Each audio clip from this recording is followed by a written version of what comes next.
Mike Radich here, and I'm now joined on the phone by Bellator Featherweight Lloyd Carter. Lloyd, how are you?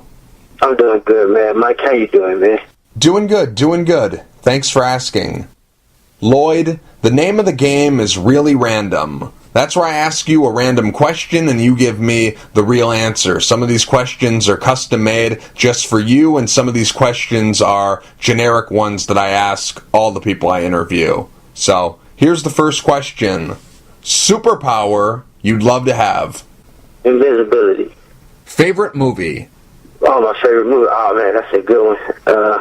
I had to say Soul Man. It was one of Bernie Mac's last movies that he made right before he passed away. Favorite color? Turquoise. Favorite guilty pleasure? Oh, man, food. It don't matter what kind it is, it's food. Pizza, chicken wings, burgers, fries, anything I can eat right now. And I can't eat none of this stuff right now, so. Lloyd, you have a fight coming up March 31st at Bellator 175. You're fighting Noad Lahat.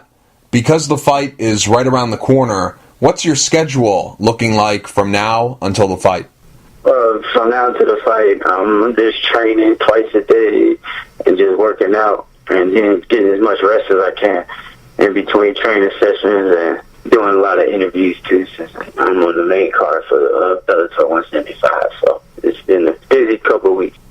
Back on February 18th, you sent a tweet to Bellator asking them to put you on this card so you could, quote, lay someone out. Now, in the past, you have fought for Bellator. You made your Bellator debut back at Bellator 112, but that was 3 years ago. And in your last fight, even though you fought against a legend in this sport, in Miguel Torres, it was still a loss. So here you are, you haven't fought for the promotion in 3 years, and you're coming off a loss, but Bellator has not only granted your request by putting you on this card, they're giving you the biggest fight of your career. This is by far the biggest opportunity you've ever gotten in this sport. They're matching you up against a hot prospect, a guy that a lot of people are excited about, someone that Bellator is really pushing, and they're putting you on live TV on the main card. But because you're coming off a loss in a regional show, are you surprised that Bellator is giving you such a big fight? So this fight, this is the second offer. The first offer was on the undercard, but that fell through with that guy. This fight, I was just ecstatic just by being on the main card. And about the Miguel fight, most people, if you don't watch the fight, I was holding my own with Miguel. And sorry to cut you off there, Lloyd. I wanted to ask you about that Miguel Torres fight a little bit later. I promise we'll come back to that fight, but let's just stick with the fight on March 31st for now. Now, I know that you're excited about this fight, and I know that you're thankful for the opportunity, but you've been in this game for a very long time. You've been training, you've been fighting in this sport for 10 plus years, and just now you're getting a big opportunity. Bellator is putting you in the biggest fight of your career, but it's taken a long time for you to get to this point. So is there a part of you that, even though you're excited and you're thankful for the opportunity, is there a part of you that's saying to yourself, hey, it's about time that I'm getting a big fight? Yeah, exactly like how you said, it's just about that time. I feel like, this is my opportunity right here. This is the one I've been waiting to ask for. Now, because you're going to be fighting for Bellator and on Spike TV, more eyeballs are going to be on you for this fight than any of your other previous fights. Win, lose, or draw, more people are going to know your name. Has that sunk in yet, that after this fight, more people will know who you are? That's the thing right there. That's what I've been waiting for. I've been waiting to get that exposure, to get to that next level, you know what I'm saying? So this is just all what I've been waiting for, So now it's all going, I'm just ready to go out there and I'm going to show the world the real Lloyd Carter, When you put on them bright lights like that, you're either going to sink or you're going to swim. I'm ready to swim with the sharks. When Bellator announced this fight, they put out a press release announcing your fight and another fight, but on the poster, they only put 3 fighters. They put Nawad Lahat and the other 2 fighters that are going to be fighting in the other fight. So, did it bother you that they didn't put you on that poster? No, not at all. You know, that's what my coach, a couple of other people asked me, like, why I wasn't on the poster. Well, we got, like most people don't know, I took this fight, this fight just got signed, like, maybe a couple of weeks ago. Mm-hmm. So a lot of stuff that I had already had set up before this Bellator fight, it all changed and stuff. So I'm not really worried about, my picture not being on the flyer or none of that. Because come March 31st, the world's going to see who I am. So I'm not even worried about that. Some people would look at this fight on paper and say to themselves, well, this Lloyd Carter guy is being brought in to lose because all the promotion is behind Nawad Lahat.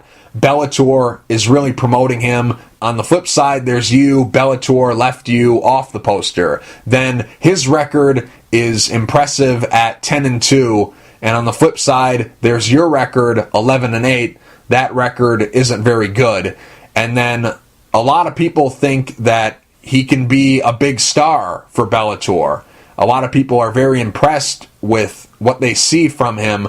And then on the flip side, there's you. Not a lot of people at this point in time know about you. So a lot of people would look at this fight on paper and say to themselves, well, Lloyd Carter has nothing to lose and everything to gain, but there has to be some pressure on you going into this fight because you can't take a loss here because you're trying to build your own brand. You're trying to put your Team Cologne on the map, and a loss here would derail all those plans that you have. You have to win this fight, not only because of your plans, but you can't wait 10 more years to get a big fight opportunity like this. You have to make the most out of this opportunity.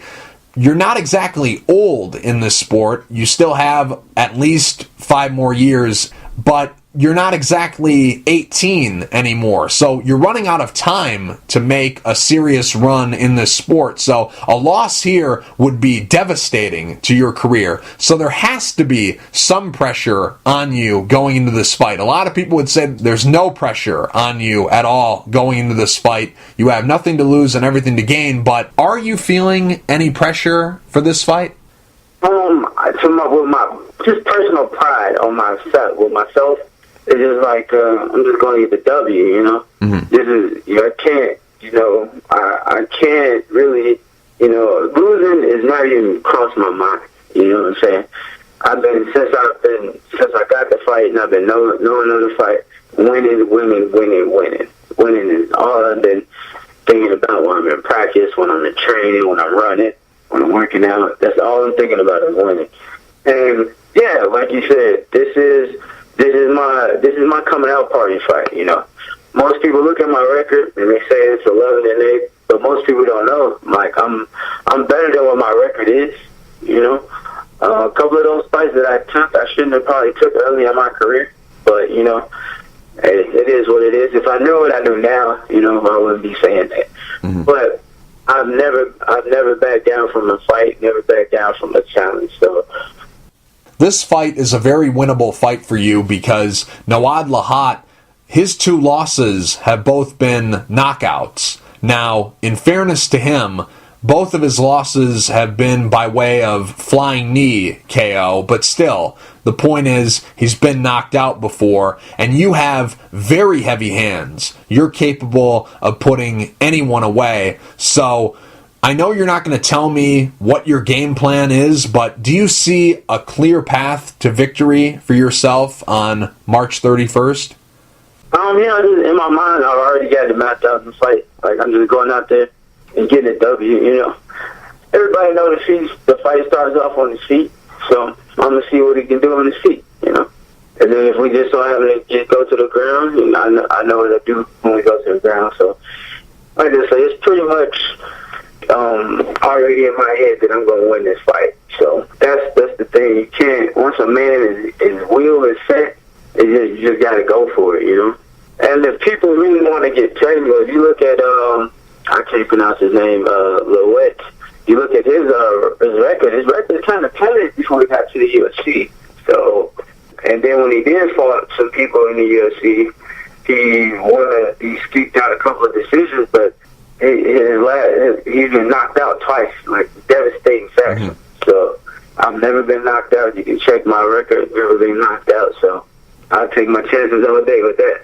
But this time, I just want to get the W. You know, I had told my coaches and my training partners, man, I'm just gonna go out there and get the W. You know, whether I knock them out or go all 3 rounds with a decision, it doesn't matter. As long as I get the W at the end of the day, I'll be happy with anything.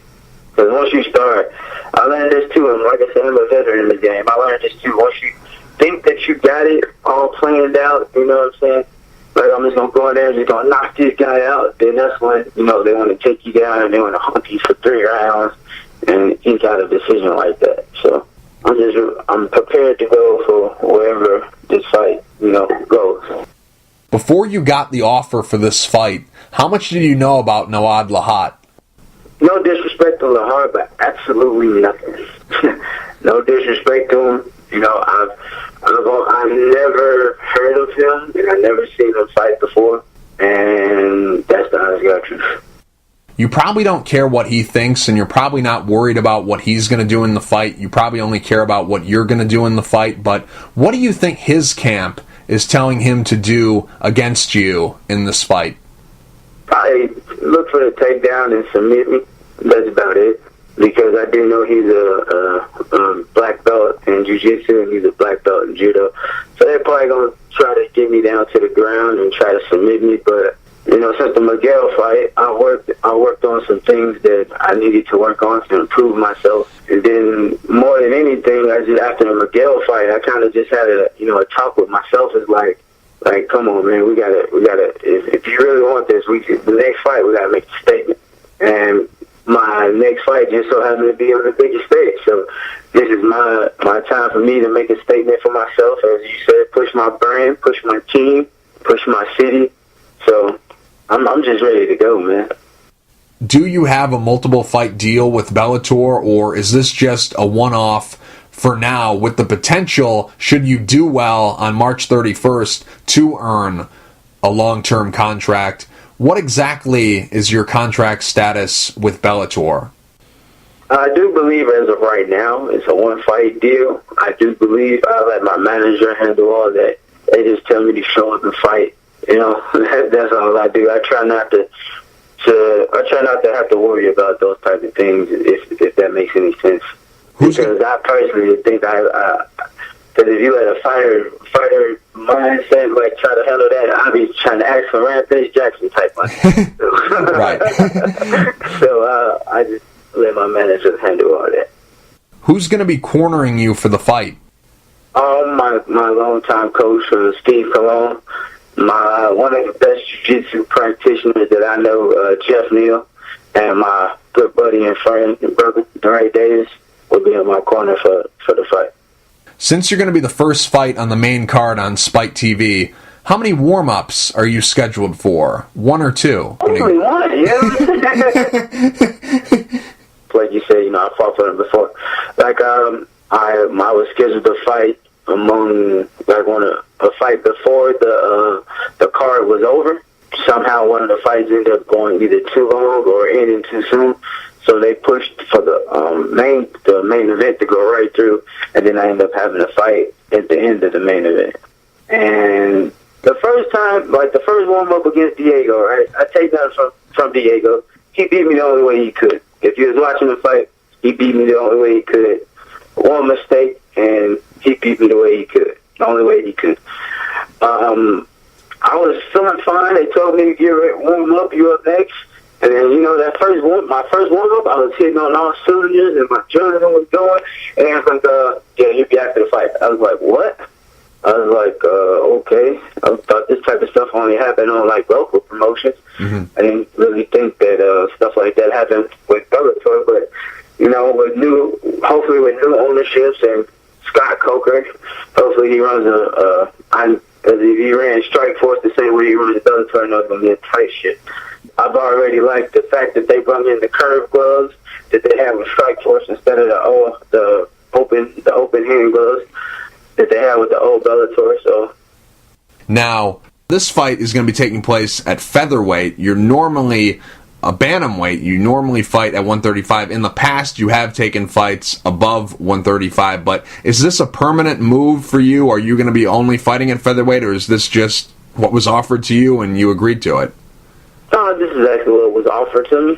And if Bellator would have offered me like a 35 spot with like 3 weeks left, I probably would have turned it down because there would have been a lot of weight that I had to cut. And that's the thing, like when I do get these fight opportunities, right?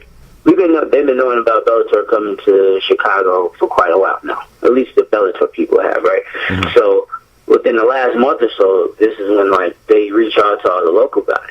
While all these other guys already know, like, hey, you're gonna be on the card for yada yada yada date, start training now. But when you bring in local talent, sometimes the local talent is at a disadvantage because you're just not expecting it. And then when you get the call, you can't turn it down, I can't, like, once they told me the number and the price, is like, there's no way I'm turning it down, because just on the main, not even the money. To be honest, once they told me it was the main card, it's like, this is what I've been at one, sink or swim, Right. If it's now or never, That's all I've been saying to myself is now or never, because when you sit back and you look at, people that you didn't actually train with and you didn't put sparring rounds in, and you're like, man, okay, this guy's in the UFC, this guy's in the UFC, this guy's in Bellator. Like, oh, man, it's like, okay. And it's like, I know it's got to be my turn sooner or later, you know what I'm saying? Like, the good group of fighters that's from the Northwest Indiana that's either on the Bellator card or that's on the MMA, the UFC roster, it's like, man, it's like really much like a who's who of Indiana, Indiana/Chicagoland area. In this fight, you're the underdog with the bookmakers, but come fight night, you'll be the favorite because you're the local guy. You're from less than an hour away. Gary, Indiana is where you're from, and this fight is going to be taking place in Rosemont, Illinois. And because Nawad Lahat is from Israel, you'll have the home court advantage, or home cage advantage, if you will, because you're from the area. So how many people have you invited to this fight? I'm sure you're hoping that the entire crowd will be cheering for you, but how many people have you invited to this fight? How many tickets have you sold for the event? I sold quite a few. They really didn't tell me I had to push a whole bunch.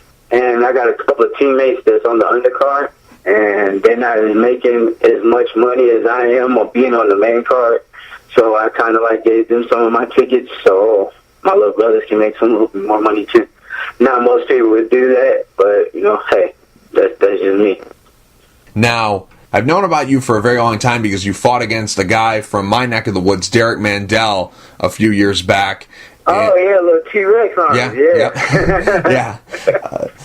So I've known about you for a very long time, but this fight on March 31st, you're going to be known by a lot more people than you are right now. So is there anything you're looking to prove, and is there anything you're looking to showcase in this fight to people who will be exposed to you for the first time? I'm just ready to showcase the Lloyd Carter brand, That's basically about it. All my years of hard work and dedication. People really don't understand where I come from. Not too many people make it to TV. There's only been a couple of successful entertainers that then actually made it to TV to pay-per-view status.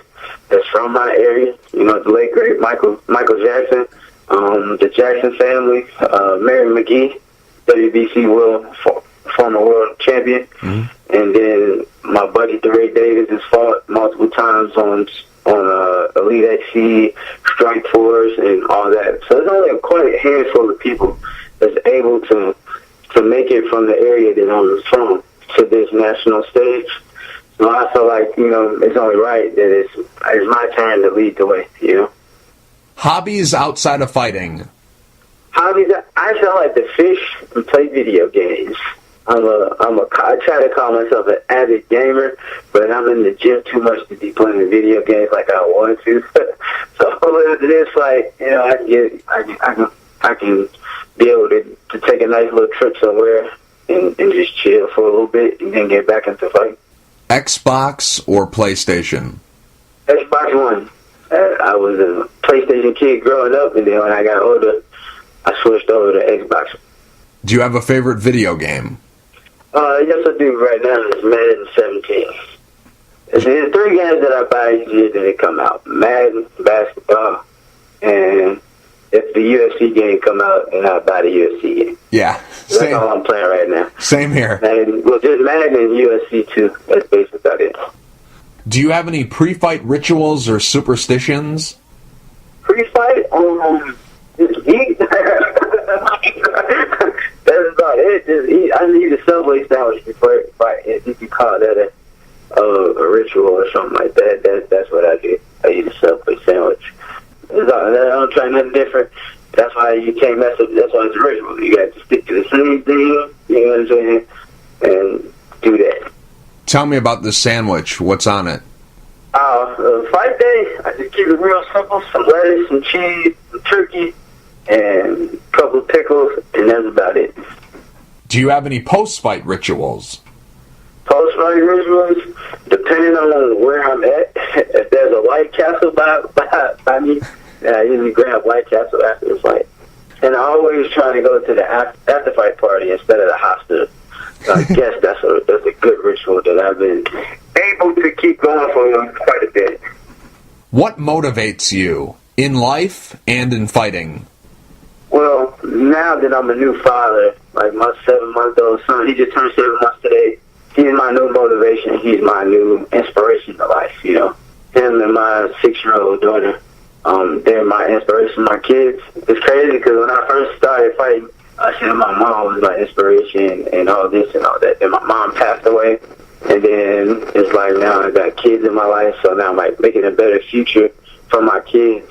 That's my motivation and inspiration in life. And my fight inspiration, I get inspired from my teammates. And I go in the gym and I see my teammates having a good day. That makes me like good practice. That makes me get motivated. That makes me want to turn it up a little bit and it makes sure I'm on my stuff. You know what I'm saying? It's not you walk in a team salon or any given day thinking you're going to have an easy day, and then like you end up getting humbled real quick, either by the coaching staff or by the fighters at our gym. There's many ways that you can use for inspiration, but the people that you keep around you should be inspiration enough for you. Besides fighting, what are you passionate about? Besides fighting, what am I passionate about? That is a good question, and to be honest, you're the first person to ever ask me that question. And honestly, I haven't really thought too much about that because I'm still fighting. So probably after when I'm done fighting, I could probably answer that. But as of right now, fighting is my love, my passion. It's the only thing I see right now. So I would probably have to answer that the day I hang it up. Are you a full-time fighter, or do you work a second job? I'm a full-time fighter, but I'm also a personal trainer. So I guess that kind of like coincides, but I don't look at being a personal trainer as a job because like that's stuff that I love to do. You know, as a fighter, I got to work out every day, and your body just becomes prone to just working out. So why not help other people that's, you know, they're probably need to lose some weight to stay healthy or get in shape or stay fit, or help other fighters, you know, lose weight and stay in shape for their fight camp. So, you know, it's always it's something that ties hands in hand with what I do. So I don't look at anything that I do as a job. Okay, just as I promised, I said we'd come back and talk about the Miguel Torres fight. That was your most recent fight. That fight took place back in September of 2016. Unfortunately, you lost that fight via submission due to a guillotine choke. But honestly, I thought you looked really good in that fight. I thought you were fighting a really great fight. The first 2 minutes and 24 seconds of that fight really, where things started to go wrong for you, were in the last 20 seconds of that fight. Now, I'm going to give my assessment of the fight, and if you agree with me, that's great, but if you don't, that's okay too. If you have a different take on the fight, if you feel a different way about what happened that night, go ahead and say it. You won't offend me at all. But first, here's my assessment of the fight. I thought your striking looked really good. You tagged him a few times, so I was impressed by what you were doing early on in the fight. But really, there was never a point in the fight where I said to myself, your skills and his skills, there's just a massive difference.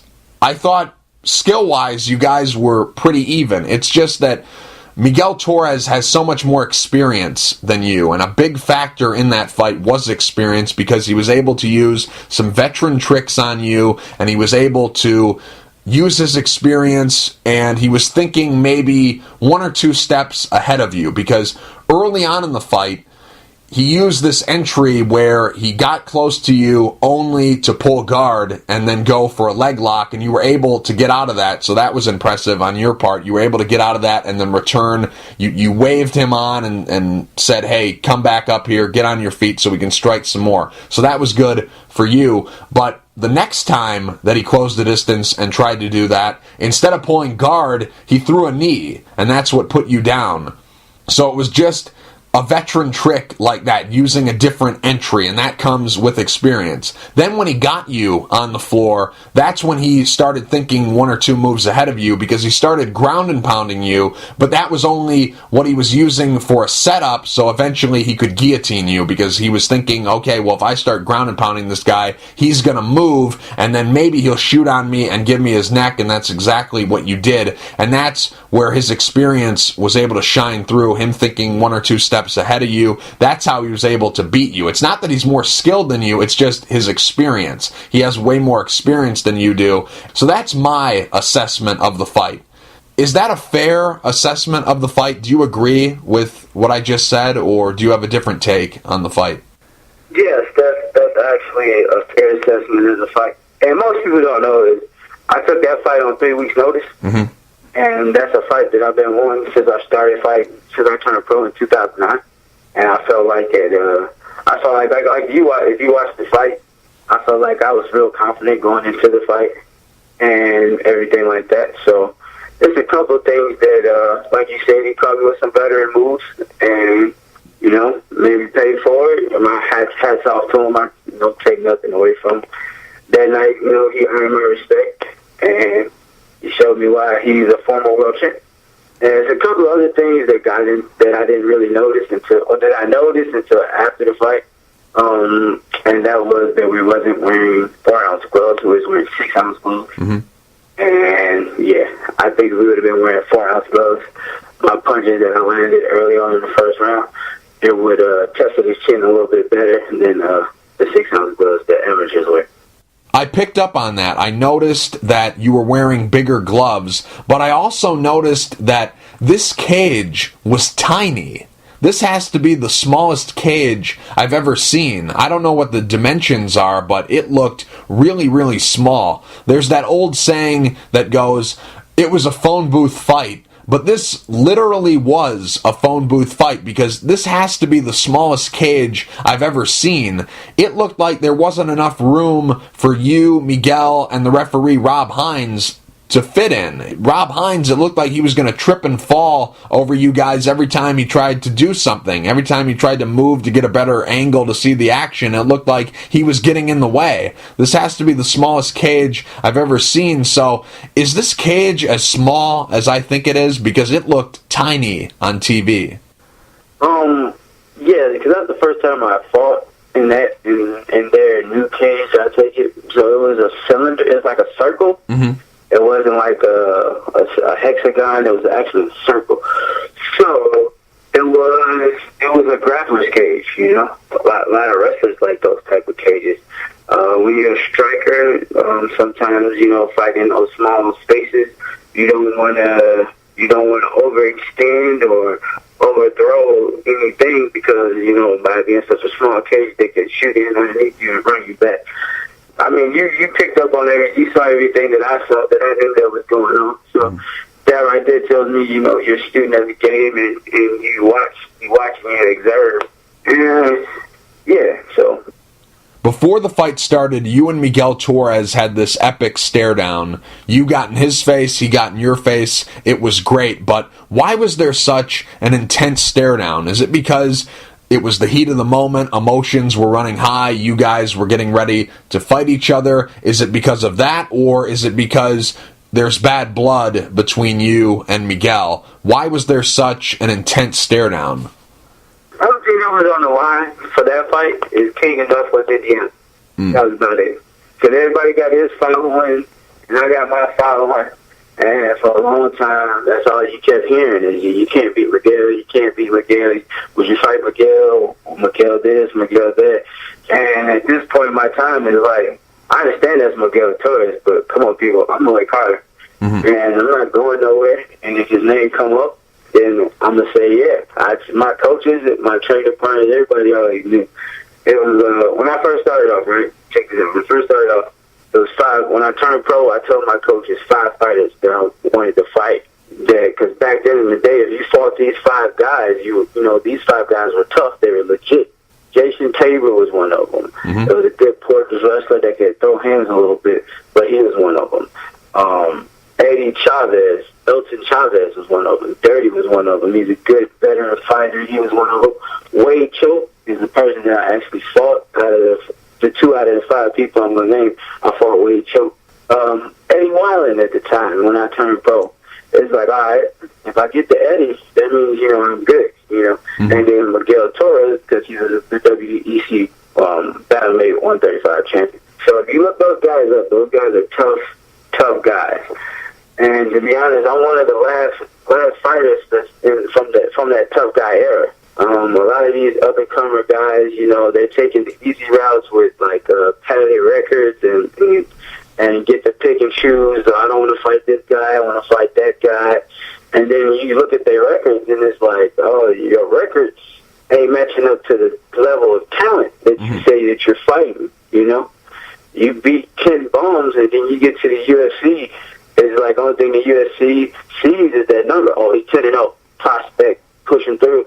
And then when he gets there, then he meets a veteran, or he meets somebody that's like a gatekeeper, so to say. And that gatekeeper run through him, knock him out, beat him up. You know, these kids, they want easy fights. Nobody wants to say, I fought a tough guy. Everybody wants to say, I want to fight easy guys to get me to the tough guys. And then when I get to the tough guys, I'll be a tough guy because I beat 10 tomato cans, and now I'm ready to go. Your record is 11-8. Now, on paper, that's not a very impressive record, but what's something that your record fails to show about you as a fighter? My heart. You know what I'm saying? My heart and my strength and my will. You know what I'm saying? That's a lot. That's the only thing that you can't put a number on is somebody's will and heart. You know, because I know a couple of people after one loss, you know, they didn't retire. So it's like, I'm not gonna retire. I'm not gonna retire because I got 8 losses. You know what I'm saying? If you watch most of those fights, I was winning most of those fights, and half of my losses is only by submission. You know what I'm saying? So it's like, I'm not, you know, I just been working on that game, my submission game. You know what I'm saying? But half is by submission, and the other half is by decision, where wrestlers just took me down and they just lay on me. You know.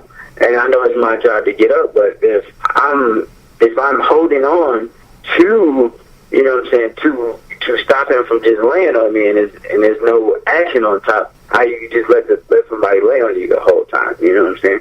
So it's just like, it's the business aspect of it, but at the same time, it's like, you know, come on, let's fight. This is what we're here for, you know, let's fight. Favorite food? Oh, man, favorite food? It would have to be pizza. Pepperoni. Chicken and pepperoni pizza from Domino's. Favorite band and or solo artist? Lil Wayne is my favorite right now. I come out to one of his songs he made a while back. It's called Mr. Carter. And ever since I heard that song, at first I was like, I heard it and I was like, oh, okay, that's cool. My name's Carter. I get it. And then like I just skimmed through the song. Then I actually like listened to it, and one of my promoters at the time. He's like, man, you should come out to this song. It's a good song. And ever since then, it's stuck with me. It's been my interest in music. Favorite TV show, and it can be a show currently on the air or a show no longer on the air, just overall favorite TV show. Oh, wow. Favorite TV show. Man, it's going to be crazy. It's still on the air, but one of my favorite TV shows is wrestling, WWE. Celebrity people say you look like. Celebrity people, I get Ray J a lot. I don't know why. I've gotten Ray J often. I see a slight resemblance, but now with this hair and this beard that you got... Oh, Doran Davis. Doran Davis from The Game. I get that. And Malik from The Game, the TV show The Game. But I get those two. But yeah, I mean, it's just something that, you know, as I'm starting to get older, most of my friends, they're starting to get 30 and over, like they start losing their hair. Mm-hmm. So I'm just messing with all this, you know, because I still got a head full of hair on my head. Oh, I see. Because I saw a picture of you recently, and you look different. So I was like, is this the same guy? Is this the same guy I remember? Fought Derek Mandel? Is this the same guy? But it is. Yeah. So. Well, see, now to touch on that fight, right? Okay. I take my hats off to Derek, man. Derek and Cruikshank, they came up with a good game plan, you know, to use his wrestling in reverse. And that's what caught me off. That's what caught me off guard, that he used his wrestling in reverse. That he actually came out there and he struck with me. So this whole time, right, I'm game planning for a meathead wrestler. Mm-hmm. You know what I'm saying? I watched a couple of Mandel's fights, and Mandel threw a couple of punches, and when it got heavy, he shot in for the takedown. And I was like, okay, all right, okay, cool. This is watch out for. So watch out for the takedown, watch out for the takedown. So I'm going in there, I'm warming up, and I'm trying to get loose. I'm trying to figure him out, and I'm being aware of the takedown. All of a sudden, this little T-Rex arm popped me across my face and dropped me. I said, holy crap, I'm in a freaking fight now. And it's like, okay. So I shoot the fastest single leg I've ever shot in my life. So just hold on for a quick second to recover, because I've only been dropped twice in my professional career. So it's by a punch. I've only been dropped twice by a punch in my professional career. And it's like, I was like, oh crap. Like, okay, he came to fight. And then after that, I was like, I'm not trying to take one of those sneaky little right hands from him no more. So I had to just improvise and stick and move and stay on the outside instead of actually just rushing him like I was planning on doing. Time period you'd like to go back and visit, and why? The time period I would like to go back and visit, I would have to say in the ancient Japan times, because most people don't know is that I'm half black and I'm half Japanese, so most people don't know that. So you're the first person I ever told that to, so you just got it exclusive. Okay, that's what I like to hear.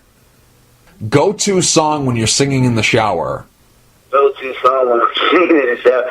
I don't know. Whatever pops in my head. I'm gonna be honest. I'm not the best singer, so whatever song pops in my head. I'm more like of a movie guy. Like you see me reciting like old movie lines. But like a lot of the movies that's coming out now, they're not like really funny anymore. Mm-hmm. It's kind of like you kind of already know what's going to happen, like before it happened, because of the age of social media and all that, you know, movie theaters and all that, it's just become more predictable now. It's like if you're watching wrestling now. You know, when I was a kid, I didn't know that they really wasn't punching each other. Yeah. Now that I'm a grown-ass man, I know, he's not punching him. He's stomping his foot and waving his hand. Right. So you gotta be careful what you believe into. It's like all smoke and mirrors. On the movie tip, it seems like there's no movie that you have to see now. Like years ago, there would always be that movie. Like if you didn't know the quotes from that movie, you weren't cool. But now it doesn't seem like any movie. I can't remember the last time a movie came out that if you didn't see it, you were completely lost. It just seems like that's a thing of the past. It doesn't seem like you have to see all these movies now. Because it's like, when people like nowadays, box office, it gotta be box office hit, right? most people forget about the cool mom and pops movies that used to come out. You know, the stuff that you can. Most of these movies today, like, you can't let your kids watch them. It's, be honest with you, it's kind of like soft porn, you know, with sex sales and all that. Like, growing up, my parents didn't let me watch that type of stuff, you know. Or they, you know, they made me close my eyes during certain scenes. Now it's just like, you know, it's being acceptable in society, which it shouldn't be. You know what I'm saying? Yeah. And I probably wouldn't have said this a couple of years ago because I didn't have kids in my life. But now that I have kids in my life, and I've become a father figure to my daughter. Well, she's 6. She's my stepdaughter, but I love her like it's my daughter. Sure. And it's like I'll make sure I watch what she watches on her tablet, and when my son gets older, I'm gonna make sure I keep an eye on like what they watch, what he watches too. You know, it's not like family wholesome movies no more. Yeah. You know what I'm saying? Like some of the stuff that movie night used to be granted. You know, sit down and watch a movie from Blockbuster or Hollywood Videos. Now you can just go up to the kiosk machine, red box, and get the movie out. Mm-hmm. But, you know, it's not realistic, you know. It's not realistic. That used to be one of my favorite things to do, go to the movies. Now, you can't go to the movies. You'll be completely broke. If you don't have $25 in your pocket before you go there, you're in serious trouble. Hey, man, you need to do the Lloyd Carter special. You know what I'm saying? Tell you what the Lloyd Carter special is, right? The Lloyd Carter special is stop at the gas station. Before you get to the movies, right? I see where you're going. At the gas station, you know, get you $5, you know what I'm saying? Get you a big bag of chips. That's $1.50, right? You know what I'm saying? So you still got a little money left over, right? Get you $1, get you like $1 pop or $1 right? Right. You still got that's like the $2.50 now, right? Okay, cool. Now you have $2.50. Now you got $3 left, right? Right. You get you some fruities, or you get you some sunflower seeds, mm-hmm. or you get you some candy, and boom, there it is. Instead of you going to the movies, paying $5 for a box of stale ass candy, mm-hmm. another $7.50 for a bag of stale ass popcorn, and $5 for a drink that you're gonna finish halfway through the fucking credits. Right. I mean, open through the trailer. Right. But the ticket, what's the quick fix on the ticket? Because I'm still going broke here. Just because I do the Lloyd Carter special doesn't mean that I can make it up on the ticket. The ticket is still, you know, depending on what time you go, you can still be paying $12. Okay. You're absolutely right. You're still paying $12. So that's why you got to go to a matinee. Because you go in the morning, everybody at school. Oh, boy. That's funny. That's funny. The movie theater to yourself. That's funny. And you only pay half of the price. Right. Or if you want the real Lloyd Carter special, you got to get your fire stick.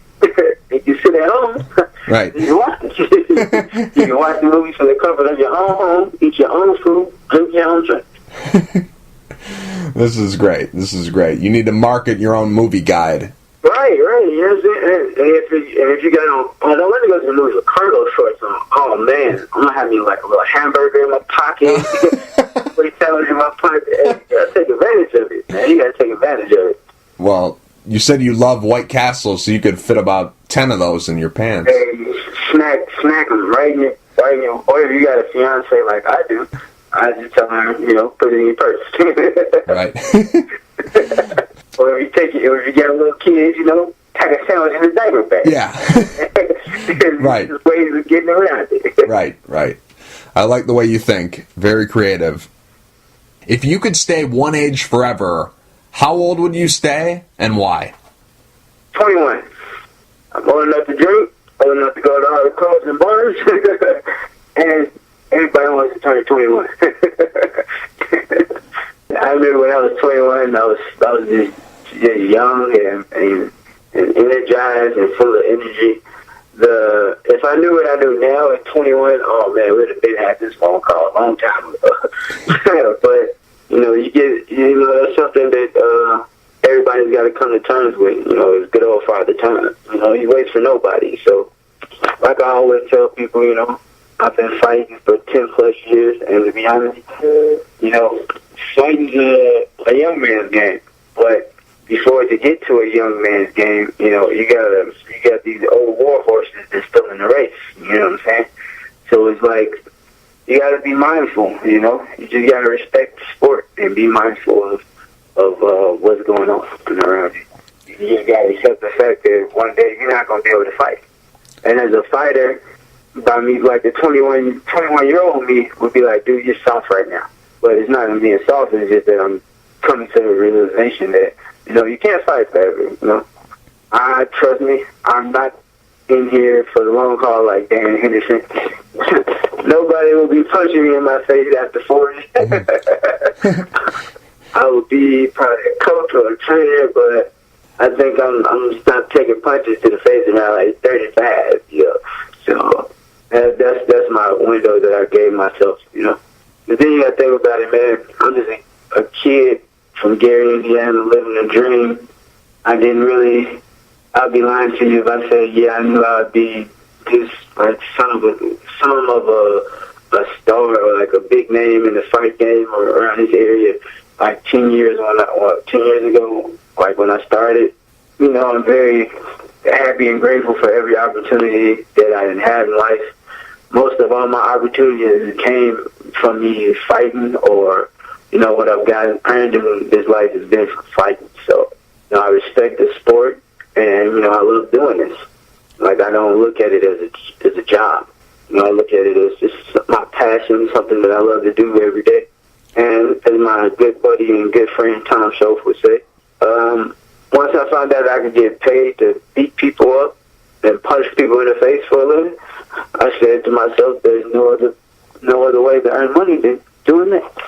And yeah, man, so I'm just pretty much happy and excited for it to be on TV. Everybody that's been a good avid Lloyd Carter fan since day one has really jumped behind me on this fight, and supported me since day one. My coaching staff, my numerous sponsors that I've gotten for this fight. So there's a lot of people that came out the woodworks and showed they love and support. And then plus, I got my two teammates that fight on the undercard, Tom Schoaf and Brandon Showhart. Oh man, their fights are going to be action packed as well. What would you rather be? Would you rather be the best fighter in the world, or would you rather be the highest paid fighter in the world? What means more to you, glory or wealth? You can't take the money when you go on the ground. The money doesn't come with you. The only thing that comes with you is your legacy. Your legacy not only as a fighter, but as a person. So at the end of the day, I would take, just me being the best me, not necessarily the best fighter. Because if I would be the best, if you are the best fighter in the world, then most likely you are the highest paid fighter in the world. So when you start chasing those goals, then you start chasing the fame. And I'm not in it for the fame. I'm not really in it for the money, because let's be clear, if we were in it for the money, then everybody knows fighters don't make shit. Excuse my French on that, but it's just something I'm passionate about. Fighters don't make nothing, And I'd probably go back to school and become a teacher, lawyer, or something like that. Something that guaranteed, income, not on the highest paid scale as like some of these fighters make, but a decent income. I wouldn't have been a fighter. How many tattoos do you have, and what are the meanings behind these tattoos? I got 2 tattoos. I got one on my left side of my ribs. It's John 3:16 and John 3:17. It's two quotes from the Bible. One of them just so happened to be my grandmother who passed away favorite scripture, and then the other one is my favorite scripture. So that, and then I got Lord forgive me for my sins going across my chest. Are you no longer going by the nickname Main Event? Is that not your nickname anymore? No, it's not. I now go by Mama's Boy. It's to pay homage to my mother, who passed away in 2013. Most people also don't know this about me. My mom, she passed away in November 2013, and I had a fight scheduled the same week that she was laid to rest. So I buried my mom on Friday, November 21st, and November 22nd, I had a fight scheduled in Kokomo, and I ended up winning by knockout in the second round. Some people are afraid of spiders, some people are afraid of heights, some people are afraid of the dark. What are you afraid of? I'm afraid of failing, to be honest with you. And what I mean by that is not failing as in losing a fight, but just, failing in life. And when you die, right, you want a lot of people to speak at your funeral and say good things about you. That's my biggest fear, is that when I pass away, that I don't want nobody to say nothing bad about me. Another exclusive gem, never told nobody. So, Mike, you're getting a lot of first today, buddy. I appreciate it. I appreciate you giving me this interview, taking time out your busy schedule. But no, man, I checked out your shows and your podcasts on YouTube, man. They're pretty awesome, pretty dope. Thank you. I really appreciate that. What's the best thing that ever happened to you? The best thing that ever happened to me is transferring high schools when I was in high school. I went to Westside High School in Gary, Indiana for 3.5 years. And then my mom and dad, they ended up moving across town to better neighborhood, better area. And then I ended up transferring to Worth High School. As I transferred to Worth High School, I met, my manager and my coach still today, Steve Cologne. And from there, he took me underneath his wing, and he grew me to become a good wrestler. And then from there, he grew me to be the fighter that I am today. So I would have to say that's the best move that I've made that was made in my life. Is transferring to high school, because if I didn't transfer to high school, I would have never gotten into mixed martial arts. I'd have never been the fighter that I am today. So I had to, much as I gave my parents hell for it in high school, I gotta say they made a pretty good call on that. What's the worst thing that ever happened to you? Worst thing that ever happened to me is I didn't finish college. I guess that's about the worst thing that ever happened to me. Other than that, I don't really see anything like bad things that ever happened to me. I think everything happens for a reason, so I don't really question too much of anything of the bad or the good. You got to take the good with the bad, as they say. What's your pet peeve? Fighters talking shit that you can't back it up. That's one of my pet peeves. Don't talk shit, and then when it's time for shit to get heavy, you want to wave the white flag. Person you look up to the most? The person I look up to the most would have to be my coach, Steve Cologne. The man's been through a lot with me, and just to see how he juggles his family life with his professional life, and we're running a full-time gym, is like, man, there's a guy that you want to tell your kids about one day that that this is that good of a man, you know what I'm saying? That to take a bunch of inner city kids and teach them how to fight the right way, and then turn them into super fighters and fighters that go on and do good things in life. And most people don't know, my coach has touched a lot of fighters that's in the UFC and the Bellator. A lot of UFC and Bellator fighters have came across his parents, and he touched our gym at one point in time. Actually, at one point in time, it was basically the who's who in mixed martial arts that was in our gym at one point in time. Like, I could give you a bunch of names, and you'd be like, wow, they were actually in the same gym at the same time training with all of us. So, shouts out to all of them. I really don't have to name drop because they know who they are. And most of them be like, oh, you didn't have this shit, shout me out, but, that's how it is. But trust me, there's a lot of talent that's in UFC and Bellator that can touch and grace our gym. What do you worry about? What's something that keeps you up at night? Oh, my son, he keeps me up at night because I don't know what time he's going to wake up and want his dollar. He's literally keeping you up at night. Yeah, he just turned, like I said, he just turned 7 months today. So it's like, at first he was waking up like 2 or 3 times a night, then he went to twice, and then we got lucky. It was just like only one time a night that he's waking up now, so it's just like, and then like when he wakes up, boy, you hear him, boy, he got a nice set of lungs on him. What's your hidden talent? What's My hidden talent. Well, I already said it. Video games. I'm a real good video game player. And I learned how to cook a little bit, too. So, don't tell nobody that I learned how to cook. But the only thing I cook is healthy stuff, man. It's shit is killing me, dude. I hate cooking healthy. I'm like learning how to cook healthy food because after fighting, I'll probably become like a mentor to younger fighters, and that's the point of me, right? You know. Number one thing on your bucket list? Go to Japan. Not fight in Japan, but go to Japan. Because if I fight in Japan, it got to be either for the UFC or Bellator. Because ain't no way in hell I'm going to agree to have somebody kick me in my face and I'm on the ground. I'm sorry. I just don't see the sport in that part of the fighting. Like, I don't see how is that sport when you soccer kicking or jump stomping, curve stomping somebody's face on the ground. Can you tell me the technique in that? Lloyd, last question. If you could change one thing about the world, what would you change and why? I'm glad you said that, man. And this is probably gonna people probably gonna be like, you know, whatever. So I don't care, you know what I'm saying? Be honest with you, like racism, you know, that needs to stop. Not only does it need to stop, it's just bad because not only is the racism is gotten even worse now with different religions and different ethnicities of people, you know.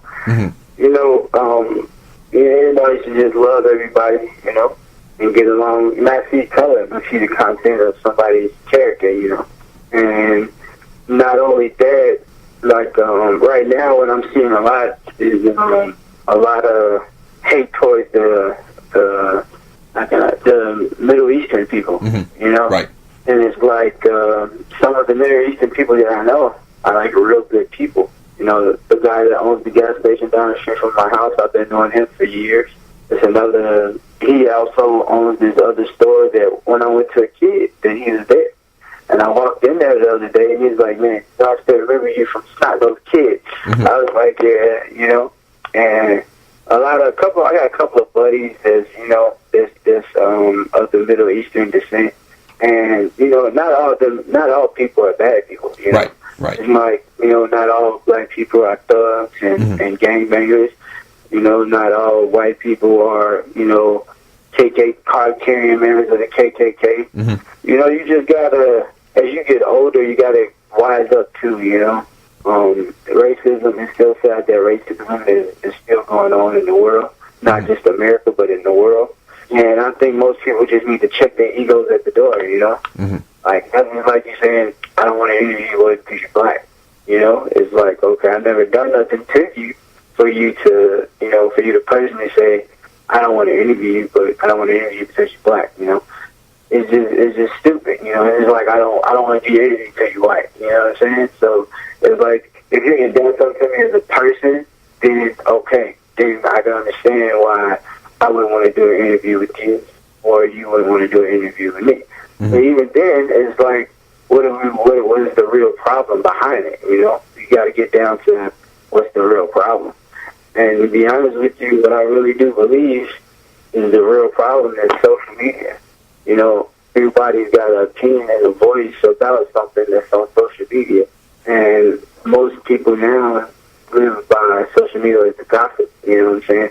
It's like the Holy Bible, and it's like, if you saw it on this place and this place, you know, Twitter, Instagram, Snapchat, Facebook, you know, once you hit post on that, millions of people can see that. You know what I'm saying? Right.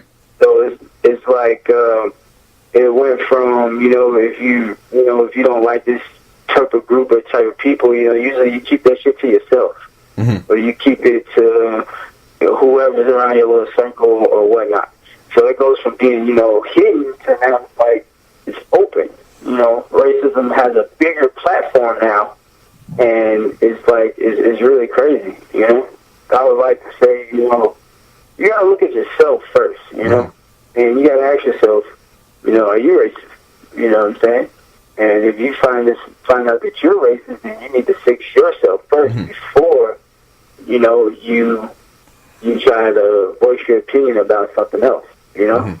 And a lot of these things, people just need to mind their own fucking business too. Right. If it ain't got nothing to do with you, just mind your business. You know, I tell my kids that. I tell my kids that, and I tell my nieces and nephews that. See, I came from a generation that you mind your business. You know what I'm saying? If you didn't mind your business, then, you know, something happened to you. You know, whether you got your hands put on you, or your mom and daddy told you, hey, you know, you need to stay in your place and mind your own damn business. And these kids and everybody in general sometimes just feel like that, you know, life owes them something, you know? A lot of times, you know, shit ain't gonna be fair. And that's just how it is. It's not because this person was this color or this person was that color. It's probably that shit. He knew somebody you didn't. Right. And that ain't your fault. You can't blame this man for that, or you can't blame this woman for that. So it just basically comes down to people just need to mind their own damn business and don't speak about shit that you don't know about. You know what I'm saying? I've been through a lot of racist stuff in my life because I used to live in Minnesota.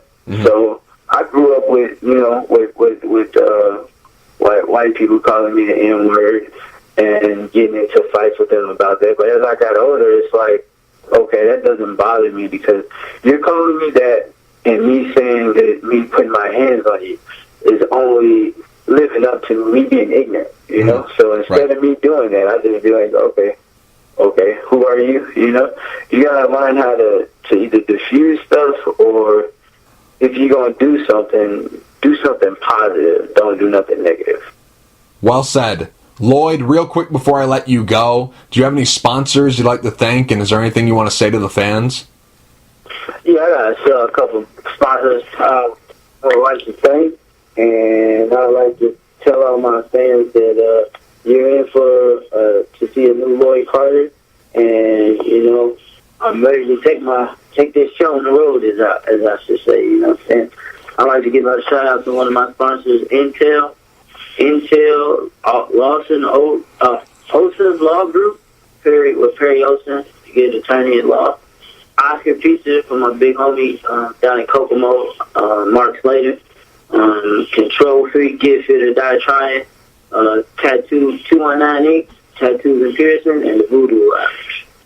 Lloyd, thank you for taking the time to talk. I really appreciate it. Good luck March 31st at Bellator 175 against Noad Lahat. Thanks, Mad Mike, for having me on the show. From now on, I'm programming my phone is Mad Mike. And, yeah, thanks, buddy.